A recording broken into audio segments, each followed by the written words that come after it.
स्वागत। आज हम बात कर रहे हैं यूक्रेन युद्ध क्षेत्र की, जहां से खबरें हैं कि रूस अपने कुछ खास टैंकों मतलब T-90M प्रोरेव और T-72B3M के नए अपग्रेडेड वर्जन इस्तेमाल कर रहा है। हाँ बिल्कुल, हमारे पास इसके लिए कुछ स्रोत हैं, एक YouTube वीडियो ट्रांसक्रिप्ट है और कुछ FAQs भी।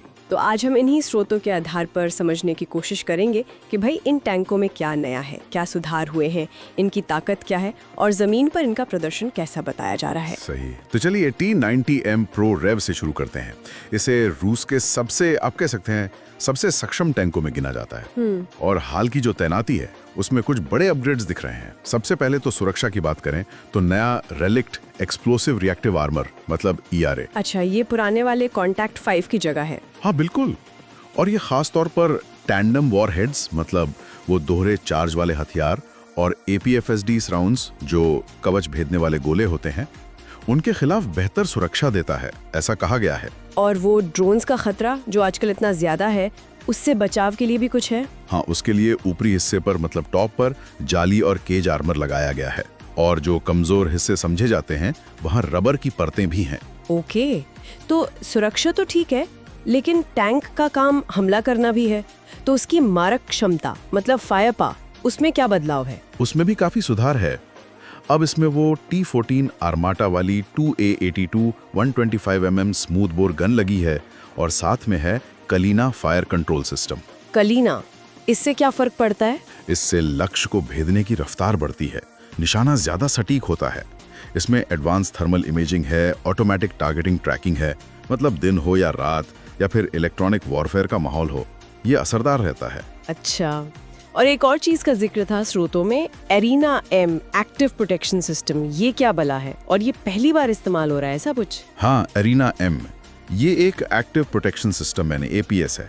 इसका काम है टैंक की तरफ आने वाले खतरों जैसे एंटी टैंक मिसाइल या रॉकेट, उनका पता लगाकर उन्हें टैंक से टकराने से पहले ही हवा में ही नष्ट कर देना। ओ, इंटरसेप्ट करना। बिल्कुल, और इसका युद्ध क्षेत्र में दिखना वो भी पहली बार, ये वाकई एक बड़ी बात है, क्योंकि ये सिस्टम अगर कारगर साबित होते हैं, खासकर जेवलिन जैसी मिसाइलों के खिलाफ, हाँ, जो काफी इस्तेमाल हो रही हैं, तो ये न सिर्फ टैंक को बचाएगा बल्कि यूक्रेन को अपनी एंटी टैंक रणनीति पर दोबारा सोचने को मजबूर कर सकता है। तो क्या ऐसी रिपोर्ट्स हैं कि ये अपग्रेड्स वाकई काम कर रहे हैं? मतलब फील्ड से क्या खबर है? देखिए, जो वीडियो ट्रांसक्रिप्ट है उसके मुताबिक ऐसी रिपोर्ट्स हैं, जैसे मार्च 2025 में चासोवियार के पास हमले का जिक्र है, फिर फरवरी 2025 में जंगल वाले इलाके में यूक्रेनी ठिकाने नष्ट करने की बात है।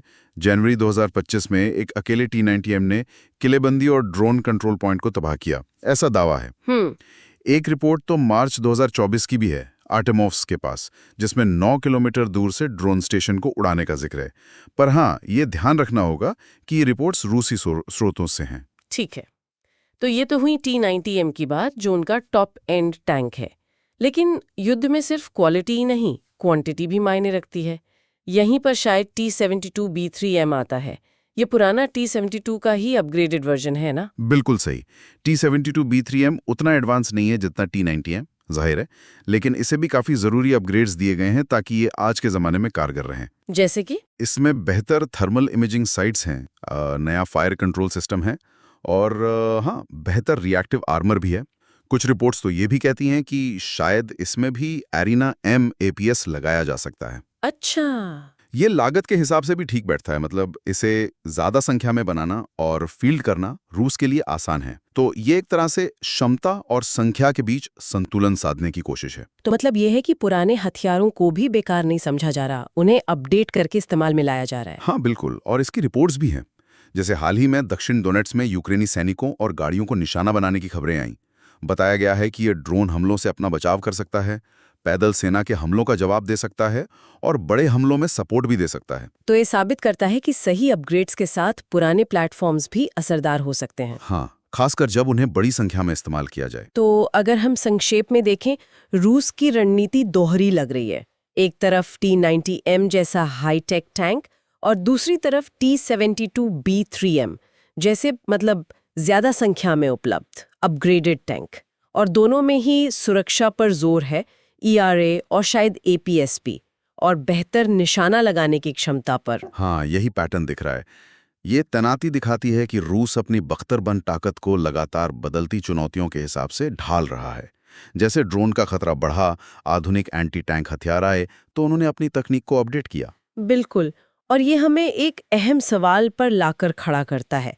इन नए, ज्यादा सुरक्षित टैंकों की तैनाती, खासकर एरेना एम जैसे एक्टिव सिस्टम के साथ, क्या ये लंबे समय में जमीनी लड़ाई के तरीके को बदल सकती है? खासकर ऐसे दौर में जब ड्रोन युद्ध का एक बड़ा हिस्सा बन चुके हैं और लगातार विकसित हो रहे हैं। ये देखने वाली बात होगी। इसका असर क्या होगा, ये कहना भी मुश्किल है, पर ये सवाल जरूर अहम